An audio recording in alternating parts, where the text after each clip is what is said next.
Captain Jake Morrison stood on the bridge of the horizon's edge, watching the brown and green planet grow larger on the main screen. Kepler 442b looked peaceful from space, with swirling white clouds covering most of its surface. He had been exploring space for 15 years, but this mission felt different, more important. "Captain, we're getting clear readings from the surface," said Lieutenant Amy Cruz from her station. "The ruins are exactly where the probe data said they would be." Jake nodded and looked around the bridge. His crew was mixed, just like most ships these days.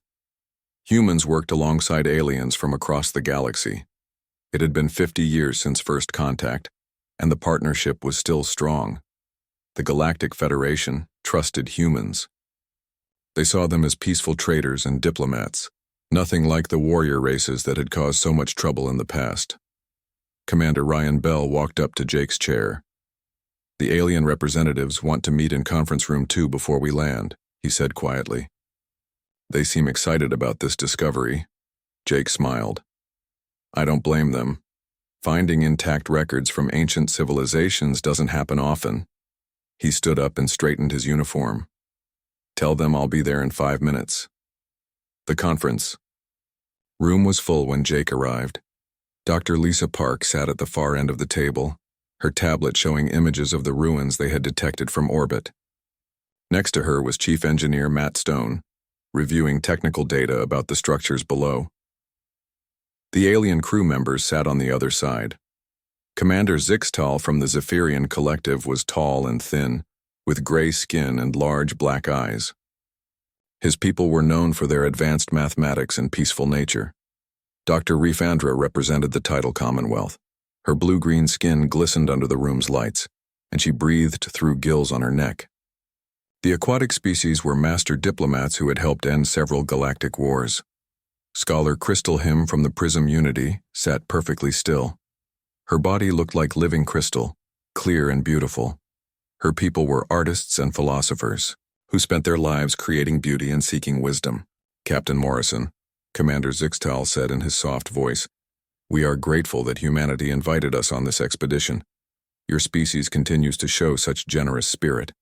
Jake felt a small knot in his stomach, but kept his smile. "We believe knowledge should be shared, Commander. Whatever we find down there belongs to all of us." Dr. Reefandra's gills fluttered slightly, which Jake knew meant she was pleased. It is refreshing to work with a species that values cooperation over conquest. So many races in galactic history have been driven by violence and domination. "Indeed," Crystal Him said, her voice like wind chimes. "Humans are unusual among spacefaring species. Most develop faster than light travel only after centuries of warfare. Your people achieved it through scientific cooperation and peaceful exploration." Jake forced his smile to stay steady. "We learned early that fighting only holds everyone back." Dr. Park cleared her throat. "If we're ready, I'd like to brief everyone on what we expect to find." She touched her tablet, and the wall screen showed aerial images of massive stone structures. "These buildings are at least 10,000 years old, possibly older. The materials are unknown, but they seem to have survived perfectly. What kind of civilization could build something like this?" asked Matt Stone. "That's what we're here to find out," Dr. Park replied. "Initial scans suggest there might be some kind of data storage system inside the central building. If we're lucky, we might find historical records." Commander Zixtal leaned forward. "Historical records from 10,000 years ago would be incredible. That period is almost completely unknown to us. Most civilizations from that era left no trace," Dr. Reefandra added. "War and conquest destroyed everything. Only fragments remain." Jake stood up. "Then let's make history ourselves. Dr. Park, prepare your archaeology team. Commander Bell, I want security teams ready but not visible. We don't want to make our guests uncomfortable." "Of course, Captain," Ryan replied. "Peaceful exploration only." 2 hours later, the landing party stood before the entrance to the central building. The structure was enormous, easily the size of a city block and reaching high into the cloudy sky. Strange symbols covered the walls, unlike any writing system in the galactic databases. "Amazing," whispered Dr. Park. The preservation is perfect. It's like it was built yesterday. Lieutenant Amy Cruz ran her scanner over the entrance. No dangerous radiation. Air inside is breathable for all species present. The group moved inside slowly. Emergency lighting flickered on automatically, revealing corridors that stretched into darkness. The walls were covered with more symbols, and Jake noticed what looked like star maps carved into the stone. "This way," Dr. Park said, following her instruments. "I'm detecting a large chamber ahead. That's probably where we'll find the data storage." They walked for 10 minutes through winding corridors. The alien representatives stayed close together, their voices full of wonder as they examined the architecture. Jake noticed that the symbols on the walls seemed to change as they went deeper. They looked more complex, more detailed. The central chamber was breathtaking. It was circular and enormous, with a domed ceiling that showed a perfect map of the galaxy.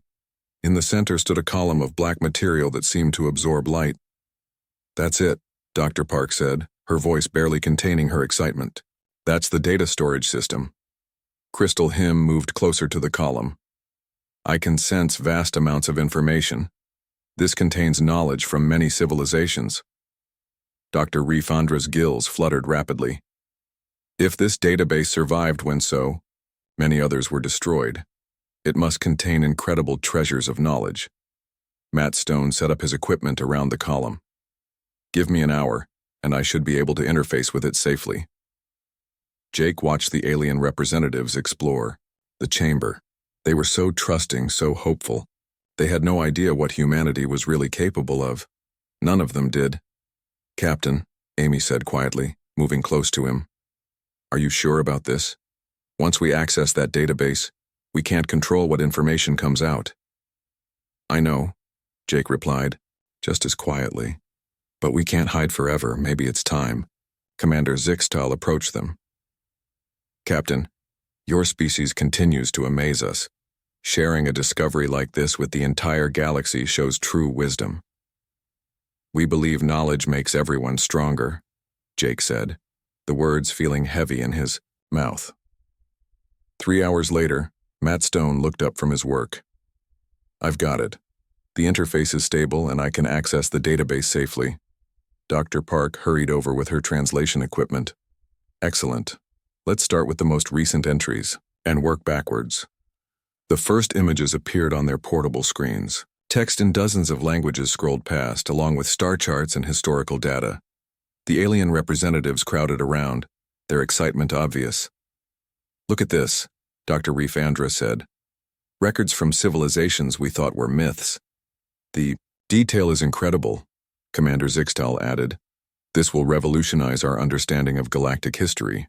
Dr. Park worked steadily, her translation programs processing the ancient languages. After an hour, she suddenly stopped. Her face went pale, and she looked at Jake with wide eyes. "Captain," she said carefully, "I need to speak with you privately." Jake felt his heart rate increase. "What is it, Doctor?" "I found something. Something about us." The alien representatives were too busy examining other data to notice the exchange. Jake followed Dr. Park to a corner of the chamber. "What did you find?" he asked quietly. Dr. Park's hands shook as she showed him her tablet. "Records of human space exploration. But Jake, these records are from over 1,000 years ago. Long before our supposed first contact." Jake stared at the data.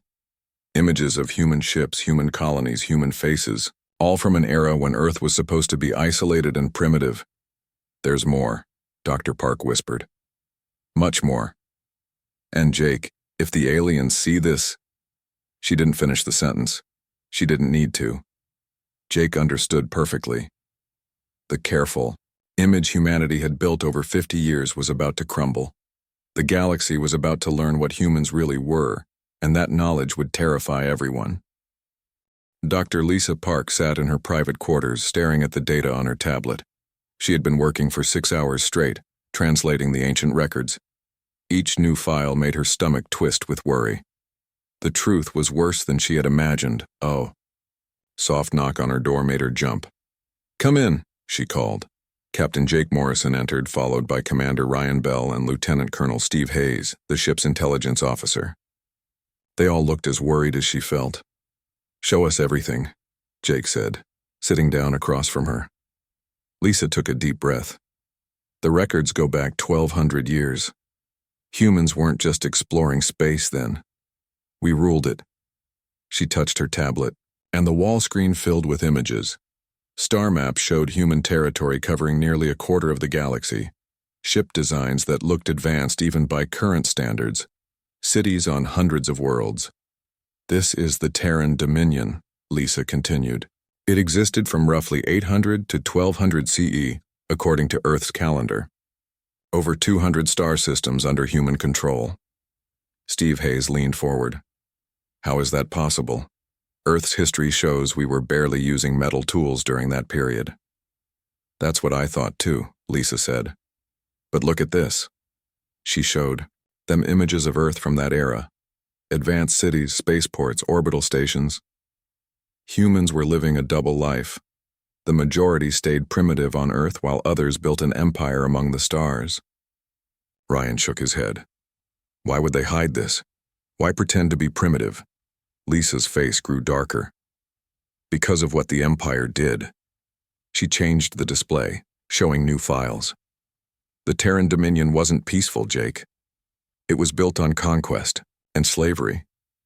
The images were horrifying. Alien species in chains, planets stripped of resources, massive ships designed for war, not exploration. Records of battles where humans wiped out entire civilizations. 237 star systems conquered," Lisa read from the files. 43 intelligent species enslaved.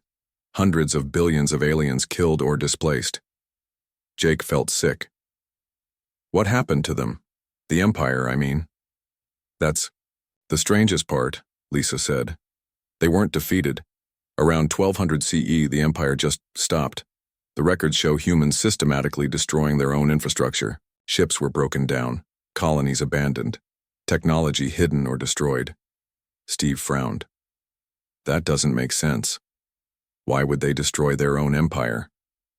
Lisa showed them another file.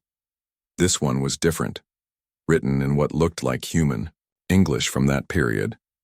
According to this, the Imperial Council decided they were bored. "Bored?" Ryan repeated. "The conquest was too easy.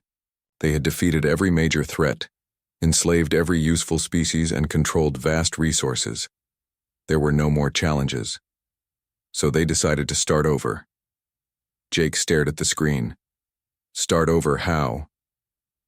"They went back to Earth and erased almost all evidence of the Empire.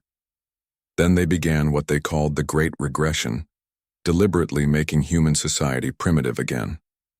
They wanted to see if they could build something different the second time." The room was quiet for a long moment. Finally, Steve spoke.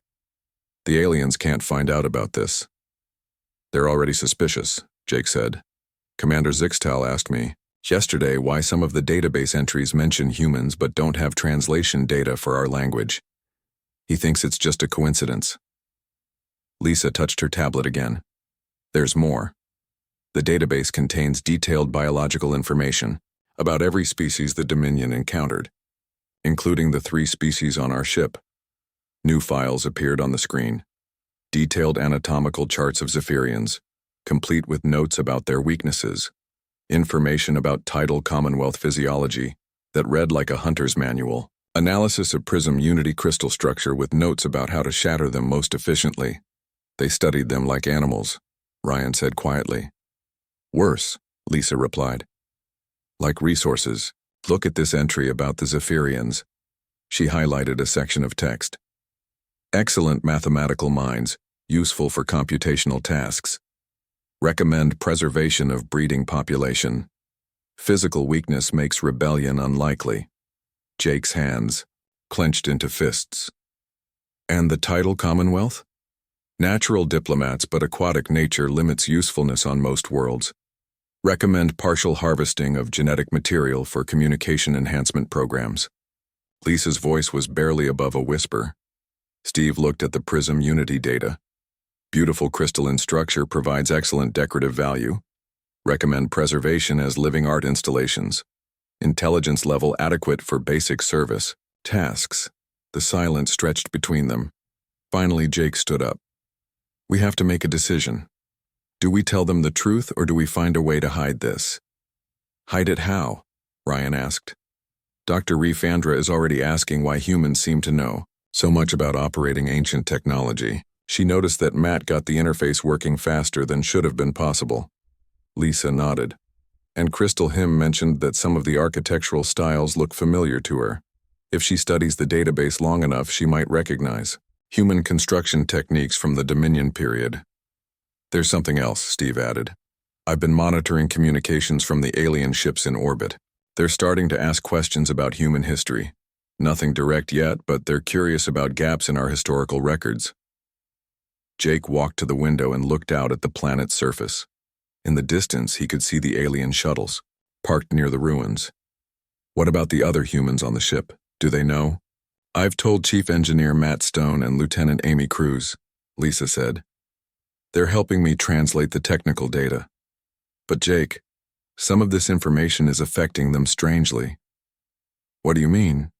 Lisa hesitated. Matt was looking at the Dominion ship designs yesterday. When I found him, he was making notes about how to improve our current weapon systems.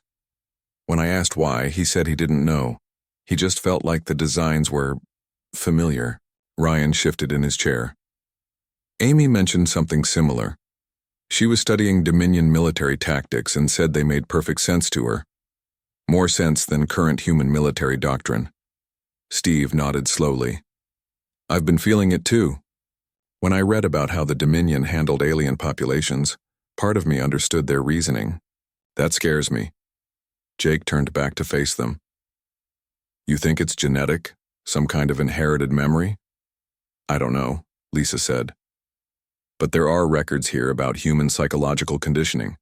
The Great Regression wasn't just about destroying technology. They deliberately changed human nature itself. She showed them new files. Documents about genetic therapy, psychological programming, and cultural engineering.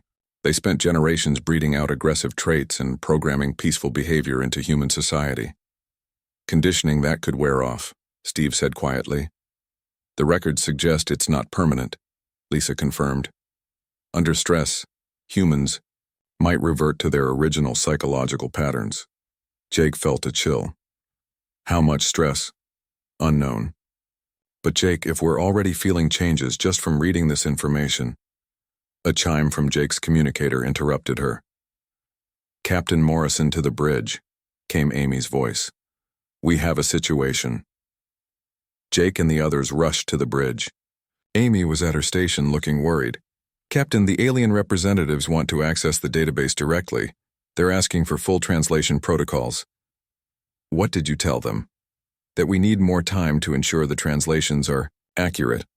But Commander Zixtal is getting suspicious. He asked why humans seem to understand the technical specifications so easily when we claim this is our first encounter with this technology. On the main screen, they could see the alien shuttles. More were arriving from the ships in orbit. Jake realized that delegations from other species were coming to examine the discovery. How long until they expect full access? Jake asked. Dr. Refandra said they'd like to begin comprehensive studies tomorrow, Amy replied. She mentioned that several galactic universities want to send research teams. Jake closed his eyes. Once word got out about the database, hundreds of alien scholars would want to study it. There would be no way to hide the truth about humanity's past. Captain, Ryan said quietly, we need to make a decision now. Tell them the truth or find another way. Jake looked around the bridge at his human crew members. He could see something different in their eyes now. A hardness that hadn't been there before. Amy's posture was more aggressive. Matt stood straighter, like a soldier rather than an engineer. The conditioning was already breaking down. Set up a meeting with the alien representatives, Jake said finally. Full disclosure. Are you sure? Steve asked. Jake nodded, though his heart was racing. They're going to find out anyway. Better it comes from us. But as he gave the order, Jake wondered if telling the truth would be worse than letting them discover it themselves. Because once the galaxy learned what humans really were, there would be no going back to the peaceful coexistence they had all worked so hard to build. The age of human deception was about to end. The conference room felt smaller than usual. Captain Jake Morrison sat at one end of the long table, with his senior human officers beside him. Dr. Lisa Park looked pale and tired. Commander Ryan Bell kept checking his tablet nervously. Major. Dan Brooks, the ship's Marine commander, sat perfectly still, but his eyes were alert and calculating. At the other end sat the alien representatives. Commander Zixtal's large black eyes seemed darker than usual. Dr. Rifandra's gills moved quickly, showing her anxiety. Scholar Crystal Him sat motionless, but her crystal body seemed dimmer somehow. "Thank you all for coming," Jake began. "We need to discuss what we've found in the database." "Captain Morrison," Commander Zixtal said, "we are eager to begin our full analysis. The preliminary data has been fascinating." Jake felt his stomach tighten. "Before we continue, there's something you need to know. Something about the information we've discovered." Dr. Rifandra leaned forward. "Is there a problem with the translations?" "No," Jake said slowly. "The translations are accurate. That's the problem." He looked at Dr. Park, who activated the wall display. Images of the ancient Terran Dominion appeared. Star maps showing human territory, advanced ships and weapons. "These records show human activity from over 1,000 years ago," Jake said, "long before our supposed first contact with galactic civilization." The alien representatives stared at the screen in confusion. Commander Zixtal's head tilted slightly. "I don't understand. Human historical records show your species was primitive during this period." "Our official records, yes," Jake replied. "But these ancient files tell a different story." More images appeared. Human colonies on alien worlds, massive fleets of warships, cities that looked nothing like anything on modern Earth. "This is the Terran Dominion," Dr. Park said, her voice shaking slightly. "It controlled over 200 star systems between 800 and 1200 CE. Dr. Rifandra's gills stopped moving completely. "That's impossible. We would have records of such an empire." "You do," Jake said quietly. "You just didn't know they were human records." Crystal Him spoke for the first time, her voice like breaking glass. "The Devastator Wars, the Great Silence, the Time of Chains." "Yes," Jake confirmed. "All human activities." The silence in the room was deafening. Commander Zixtal slowly stood up, his tall frame seeming to shake. "You're saying humans caused the Devastator Wars?" "Among other things," Jake replied. The display changed again, showing detailed records of conquest and slavery, images of alien species in chains, planets stripped bare of resources, battle fleets destroying entire civilizations, 43 intelligent species enslaved. Dr. Park read from her notes. "Hundreds of worlds conquered, billions of aliens killed." Dr. Rifandra made a sound like water choking in a drain. "The tidal massacres. My people still remember the stories. Entire colonies wiped out by unknown attackers." "Not unknown," Jake said. "Human." Commander Zixtal sat down heavily. "The mathematical genocide, when my people's greatest centers of learning were destroyed. 3 billion Zephyrians died." "Human weapons," Jake confirmed. Crystal Him's body flickered with dim light. "The Crystal Gardens, where my people were kept as living decorations. We thought they were myths." "They were real," Jake said, "and they were human projects." Major E. Dan Brooks shifted in his seat. Jake noticed that the Marine officer's posture had changed over the past few days. He sat straighter now, more alert. His hands rested on the table, but Jake could see the tension in his muscles. "Why?" Commander Zixtal whispered. "Why did your people do these things?" Jake exchanged glances with his officers. "Because they could. Because it was easy." "Easy?" Dr. Rifandra's voice rose to almost a shriek. "Humans were apex predators," Dr. Park explained. "Physical superiority, advanced technology, and strategic thinking that other species couldn't match. Conquest was simple.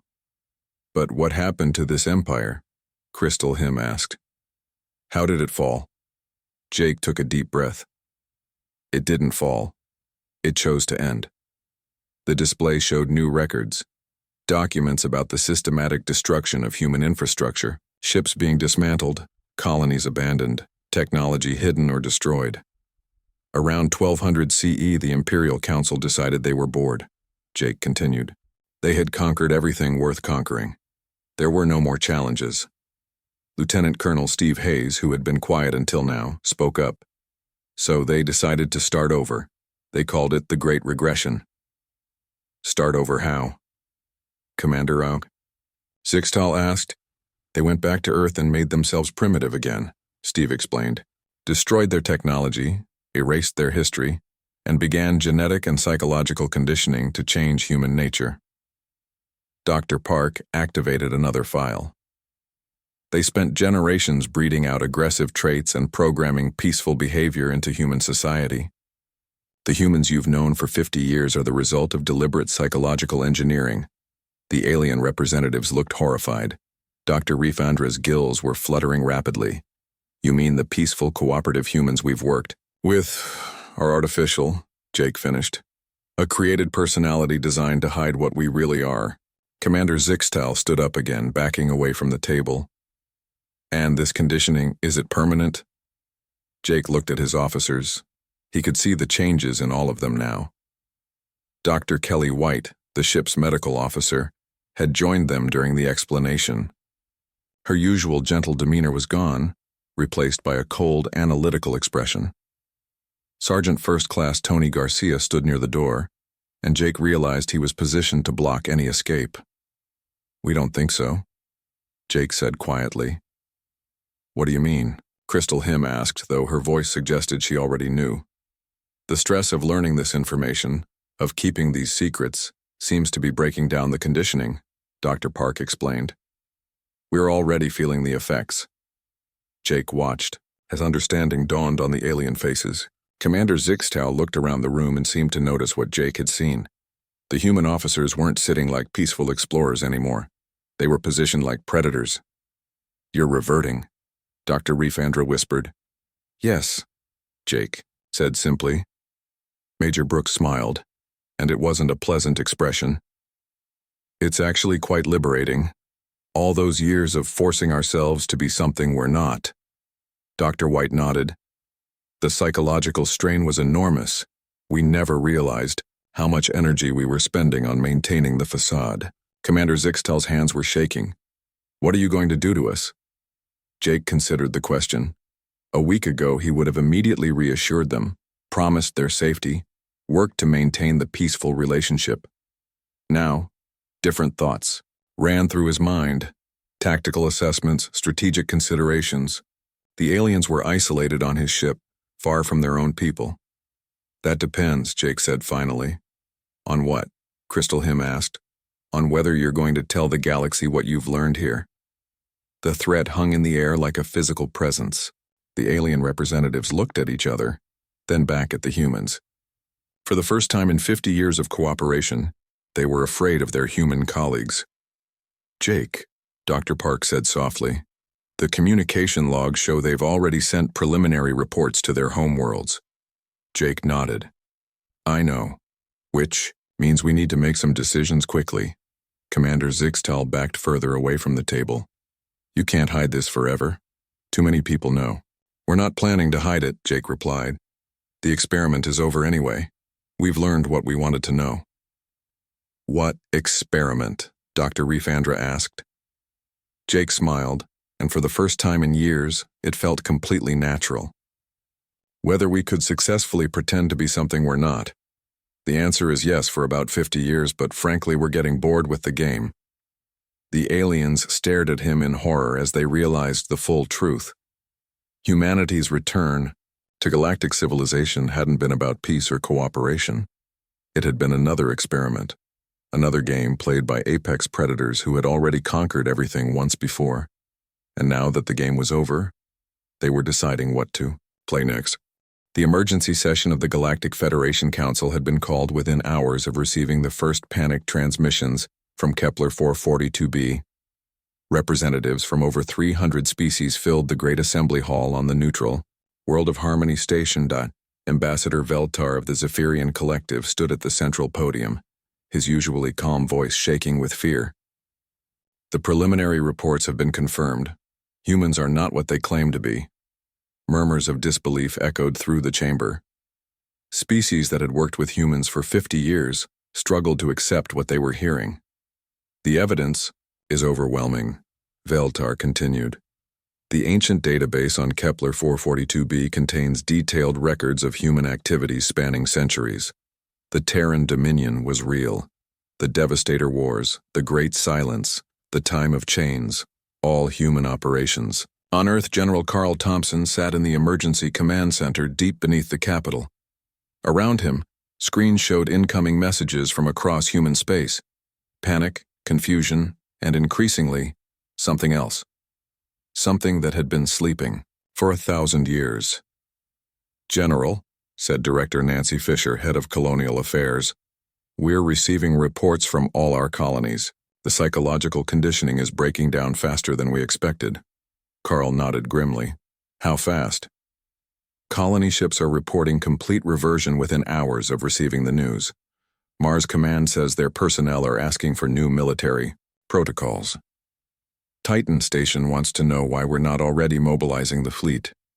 Dr. Alan Price, director of Project Renaissance, looked up from his tablet. The conditioning was designed to break down under extreme stress. Learning about our true history certainly qualifies. What about the alien populations in our space? Asked Colonel Beth Martinez. Carl's expression darkened. Evacuations are already beginning. The smart ones left as soon as the news broke. On the bridge of the horizon's edge, Captain Jake Morrison watched the chaos unfolding on the communication channels. Alien ships were fleeing human space as fast as their engines could carry them. Emergency broadcasts filled every frequency. Lieutenant Amy Cruz turned from her station. Captain, we're receiving a direct communication from Admiral Patricia Young on Earth. Put her through. Admiral Young's face appeared on the main screen. She looked different than Jake remembered. Her expression was colder, more calculating. Captain Morrison, congratulations on ending the experiment. Thank you, Admiral. What are our orders? Continue monitoring the alien reaction. Document everything. This is valuable data for future reference. Jake nodded. What about the alien? Representatives on our ship? They're free to leave whenever they choose, Admiral Young replied. We're not monsters, Jake. We simply don't feel the need to pretend anymore. Behind Jake, Commander Zixtal and the other alien representatives huddled near the exit. They had been trying to contact their ships for hours, but human communication protocols were mysteriously experiencing technical difficulties. Dr. Reef Andra spoke in a whisper to her companions. We need to warn our people, tell them everything we've learned. They already know, Crystal Him replied, her crystal body dim with fear. The question is what they'll do about it. The answer came faster than anyone expected. Within 6 hours of the revelation, the Galactic Federation voted to implement emergency protocols. All human-controlled systems were declared quarantine zones. Trade agreements were suspended. Diplomatic relations were severed. The Zephyrian Collective began developing biological weapons specifically designed to target human DNA. The title, Commonwealth, recalled their deepest scout ships from the galactic rim and started fortifying their home systems. The Prism Unity, despite their peaceful nature, began discussions about creating weapons capable of destroying entire star systems. But the most terrifying development came from human space itself. Colony after colony reported the same phenomenon. As the psychological conditioning broke down, humans began remembering things they had never learned. Ancient technologies that had been hidden for centuries suddenly made sense to engineers who had never seen the designs. Military tactics from the Dominion period became instinctively obvious to soldiers who had trained only for peace. On Mars, Chief Engineer Kate Murphy found herself modifying mining equipment into weapons without consciously deciding to do so. When asked why, she simply said, "It seemed like the obvious thing to do." On Titan, Commander Luke Davis reorganized his security forces using battle formations that existed only in the ancient database. "It just felt right," he explained to his confused officers. Throughout human space, the same pattern repeated. People, who had lived peaceful lives, suddenly understood war in ways that terrified them and everyone around them. The alien response was swift and desperate. The Andorian Republic, humanity's closest trading partner, began evacuating their border colonies. The crystalline hegemony, which had maintained cultural exchanges with Earth for decades, severed all communication and began building defensive installations. Even species that had never directly interacted with humans started preparing for war. The galaxy had learned that apex predators were living among them, and nobody knew what they would do next. On Earth, Admiral Young stood before the Global Defense Council. The faces around the table showed a mixture of excitement and uncertainty. These were people who had spent their entire lives suppressing their true nature, and the freedom was both exhilarating and terrifying. "The galaxy's reaction is exactly what we predicted," Admiral Young reported. "Mass panic, military mobilization, and complete breakdown of diplomatic relations." "Are we going to war?" asked General Thompson. Admiral Young smiled, and it was a predator's smile. "That depends on how entertaining they make it." "What do you mean?" asked Director Fisher. "We've been playing the peace game for 50 years. It was interesting for a while, but ultimately predictable. Now we have a new game. The question is whether the galaxy can provide us with a challenge." Dr. Price looked up from his notes. "Early. Reports suggest some species are already developing new weapons technologies. The desperation is driving innovation at unprecedented rates." "Excellent," Admiral Young replied. "That might actually make things interesting." Back on the Horizon's edge, the alien representatives finally received permission to contact their ships. Commander Zixtal spoke rapidly into his communicator, warning his people about everything he had witnessed. "The humans are different now," he reported. "They move like hunters.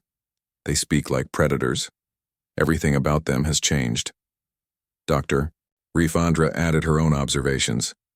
"They're not angry or aggressive. That's what makes them so terrifying. They're simply indifferent, like we're not important enough to hate." Crystal Him's final report was the most chilling. "They keep talking about games and entertainment. I don't think they see us as enemies. I think they see us as toys." Within hours, the alien representatives were transferred to their own ships and allowed to leave. Jake watched them go with mild interest, the way someone might watch insects fleeing from a disturbed nest. "Captain," Amy said from her station, "long-range sensors are detecting massive fleet movements throughout the galaxy. Everyone's mobilizing for war." Jake nodded. "Inform Admiral Young. She'll want to monitor their preparations." "Are we going to fight them?" asked Commander Ryan Bell. Jake considered the question. Around him, his crew worked with an efficiency and coordination that had never existed during their peaceful years. They moved like parts of a single organism, a predator pack that had finally stopped pretending to be something else. "That depends," Jake replied, "on whether they can make it interesting." The transformation was complete. Humanity had revealed its true face to the galaxy, and the galaxy was horrified. But the most terrifying part wasn't humanity's capacity for violence or their history of conquest. It was their casual indifference to the panic they had caused. They had played the peace game for 50 years, and now they were bored. The galaxy's desperate preparations for war were just another form of entertainment for apex predators who had already conquered everything once before. And as the alien fleets massed at the borders of human space, humanity calmly began planning their next game.